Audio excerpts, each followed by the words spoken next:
kawasan ekonomi khusus Gresik, PLTA Pinang, banyak sekali daftarnya. Kalau di Google sebenarnya bakal ketemu langsung semuanya.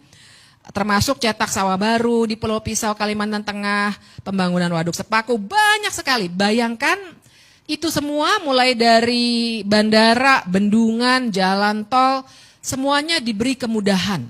Mulai dari perizinan sampai pengadaan tanah atas nama kepentingan umum. Jadi itu kesalahan yang luar biasa besar karena akhirnya karena dapat kemudahan atas nama PSN dilakukanlah pelanggaran-pelanggaran HAM seperti yang tadi Mas Antoni katakan.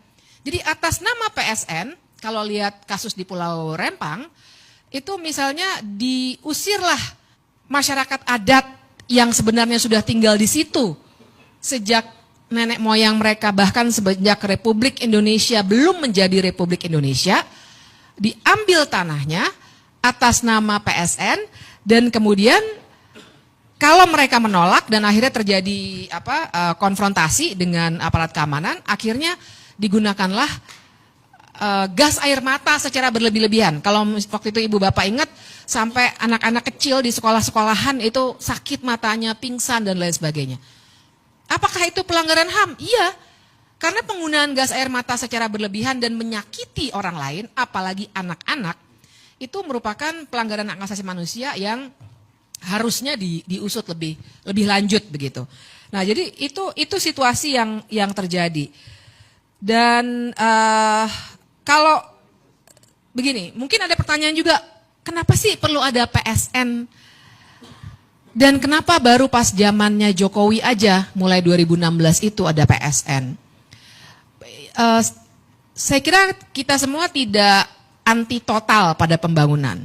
Tapi masalahnya adalah bagaimana pembangunan itu dilaksanakan. Nah, PSN itu adalah konstruksi hukum, jadi saya ibaratkan dengan gelas ini, wadah, konstruksi hukum yang dibuatkan untuk memberikan keistimewaan. Nah, masalahnya adalah siapa yang bisa masuk ke dalam wadah ini, itu tidak jelas prosedurnya. Nah, disinilah terjadi misalnya, kok tiba-tiba kita sebut saja dua yang tadi Mas Antoni sudah sebutkan, dua proyek yang sebenarnya sudah jalan dari lama sekali ya, PIK, BSD, ya itu teman saya juga banyak yang tinggal di BSD udah lama dari 20 tahun yang lalu.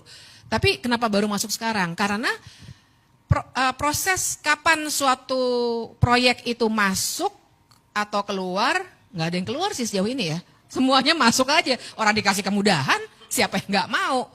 Jadi siapa yang masukin, apa kriterianya, dan bagaimana tolok ukurnya suatu proyek bisa masuk ke dalam wadah yang namanya PSN itu tidak jelas. Disinilah terjadi yang namanya benturan kepentingan. Jadi di sini kita bisa bicarakan tuh kalau kata orang-orang anti korupsi ini yang namanya state capture corruption. Sering juga kita pakai istilah ada conflict of interest. Tapi